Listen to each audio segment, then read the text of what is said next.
ladies and gentlemen, and particularly our visiting communications people. And I just, my name's Ian Edgar, and I'm privileged to be the chairman of the Hawaiki Submarine Cable, and Malcolm Dick, the fellow director, is here with me, and we just want to firstly thank you for making the effort. It's an amazing day for us to see it reality, and now invite Remi Galasso, our Chief Executive, to say a few words to you all. Oh, thank you, Ian. Ladies and gentlemen, thank you for being here today. We're here to celebrate a fantastic milestone for the Hawaiki Cable project. We are about to start the cable laying of the southern portion of the cable. And in a few minutes, we will be able to have a tour on this ship, the responder. There is about 6,500 kilometers of cable on board, and you will be able to see the cable and see the repeaters. The Hawaiki cable is a 15,000 kilometer system that will link Australia, New Zealand, Hawaii, and the west coast of the United States, Pacific City, Oregon. The system includes some branching units as well for the islands. American Samoa is already in, and we expect few more coming in the next months.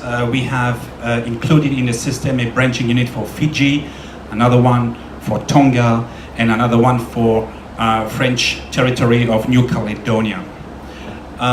There is a second vessel called the Global Sentinel that started the cable laying 2 weeks ago from Oregon. So we expect a final splice of the system by March 18, and ready for service of the system is scheduled in June 18.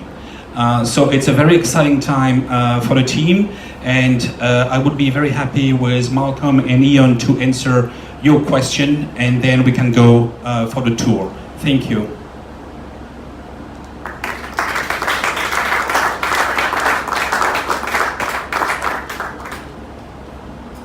How much additional capacity are we talking for Australia and the US? The total capacity of the system is actually 43.8 terabyte. 43.8 terabyte means that you can download with this system 1,200 high-definition movies per second. Is it terabytes or terabits? Terabytes. So basically we double the capacity of the existing networks linking Australia to the US. And the system is including 3 fiber pairs. 2 fibers from Sydney to the US, plus 1 fiber from New Zealand to the US. And there's actually a fourth one between the two, New Zealand and Auckland. Sorry, New Zealand and Australia. So the system will be in service by June 18. How many billions did it cost? So the total cost of the project is 350 million US, which is actually, this is for Tom, 500 million Kiwi.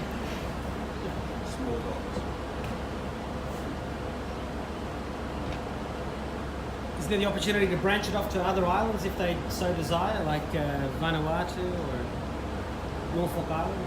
So the American Samoa, for instance, is going to be the hub for the Polynesian region, so that islands like Cook Island or Niue or even Tokelau will be able to connect to Pago Pago in American Samoa.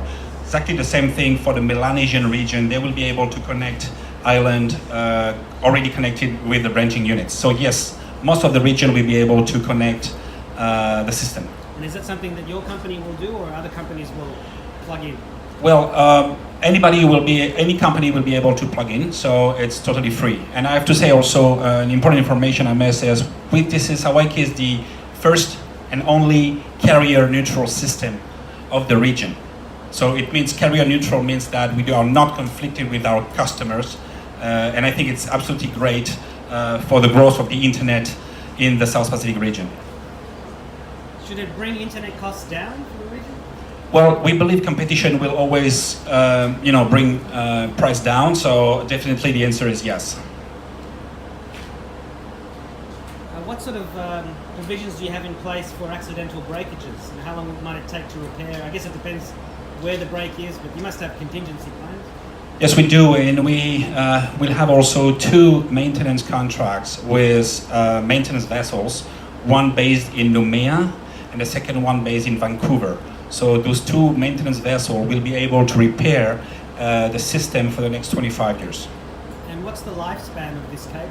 The lifespan is 25 years. This is guaranteed by our supplier, TE Subcom from USA. But I mean, it should last for many years longer than that. Well, yes, it probably will last more than that, but there's a contractual guarantee which is 25 years, but yeah, we never know. It could be 28, 30. We'll see. And then do you just replace it, or what happens?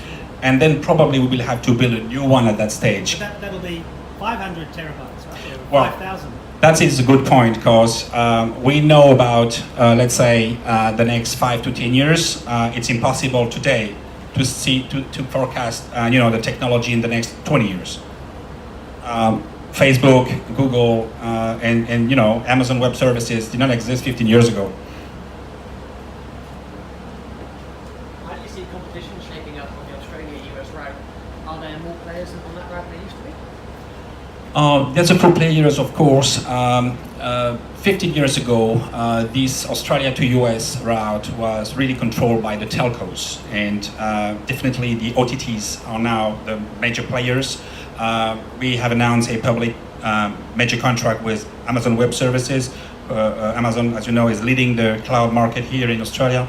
So definitely competition is great on the subsea cable, so that any players, telcos, ISPs, OTTs can really develop activities in Australia and New Zealand. And is there enough appetite from those OTT players plus telcos to sustain multiple systems on the same route? Yes, I do believe there is a pretty huge growth in Australia from data centers. I mean, you know that there's a few projects been announced in the past months, and some more coming. So definitely Australia is becoming a major place for the cloud worldwide.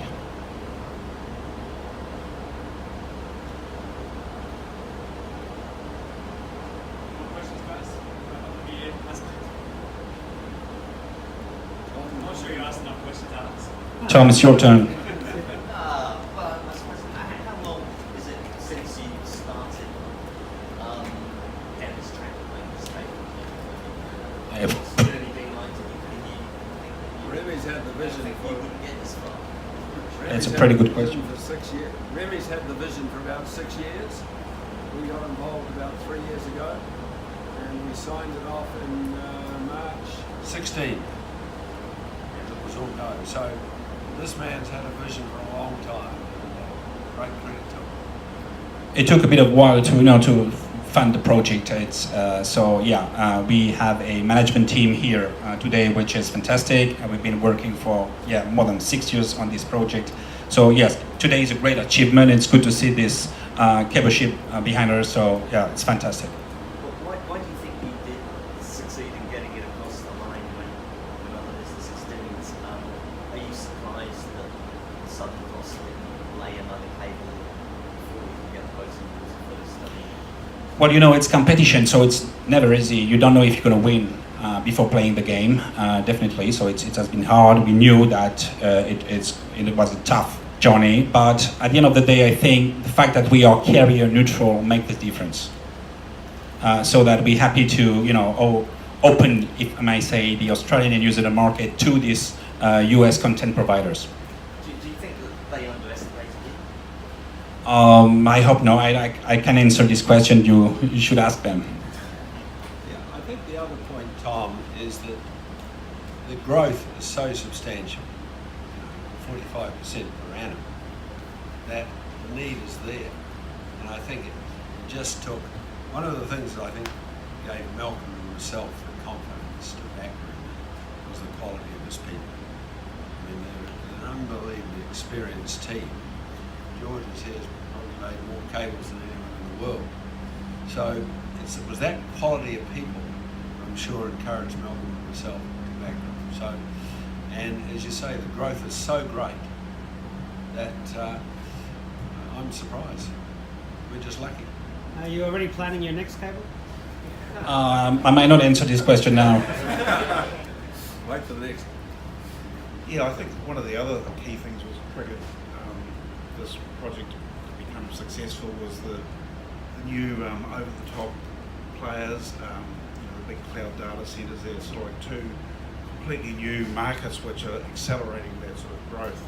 Plus the ISP market growth is not slowing down. It's still going at a great rate. Maybe you guys could just extend the cable around Australia and help the NBN out a bit. I think they need it, yeah. Yeah. Might be a lot cheaper. Yeah. In the telco space, what do you guys have in the shape of foundation clients currently?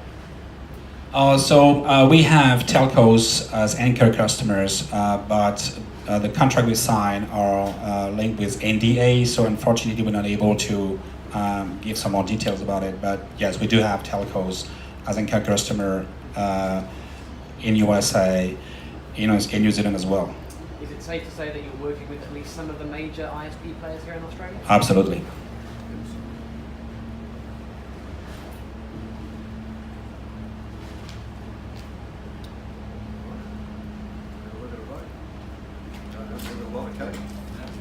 Let's go do the tour. Sweet. No more questions, guys? Thank you guys. Thank you.